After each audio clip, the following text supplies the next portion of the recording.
Il-pompa tal-petrol fiż-Żejtun hija l-ewwel waħda li ssieħbet mal-kumpanija Enemet bilan li s-sewwieq Malti jkollu garanzija ta' servizzi eċċellenti.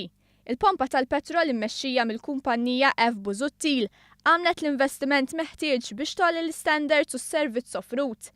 Fl-inawgurazzjoni, iċ-Chairman Eżekuttiv tal-Enemet, Kevin Kirkhope, qal li permezz ta' dan il-ftehim il-pompa se tkun soġġetta għal skrutinju u awditjar rigorus. Qal li minn barra t-taħriġ lis-sidien u l-pump attendants se jingħata wkoll għarfien fuq il-kwalità tal-prodott. Il-Ministru għall-Enerġija Joe Mizzi faħħar l-investiment li sar f'din il-pompa tal-petrol filwaqt li tkellem dwar l-investiment li qiegħda tagħmel il-kumpanija Enemet li ilha waqfa minn Awwissu tal-2014.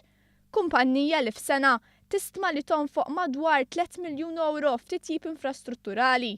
Dan minn barra l-investiment ta' 70 miljun euro fi proġetti ġodda li bdiet din is-sena għall-impjant ġdid bħal Sabtan.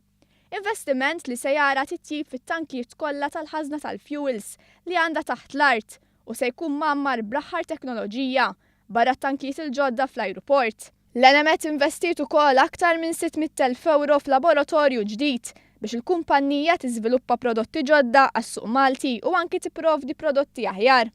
Bħalma sar permezz tal-introduzzjoni tal-diesel li għalkemm għandu l-istess prezz tad-diesel l-antik u ta' kwalità superjuri, dan id-diesel il-ġdid jgħin biex isir inqas ħsara lil magni tal-karozza u jitnaqqas it-tniġġis fl-arja b'mod sostanzjali.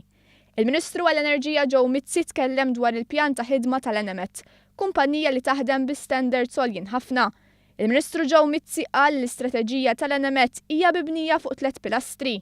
Ġifieri t-titjib tal-infrastruttura tal-kumpanija, il-kwalità u l-iżvilupp ta' prodotti ġodda, kif ukoll titjib tal-standards tan-netwerk tad-distribuzzjoni.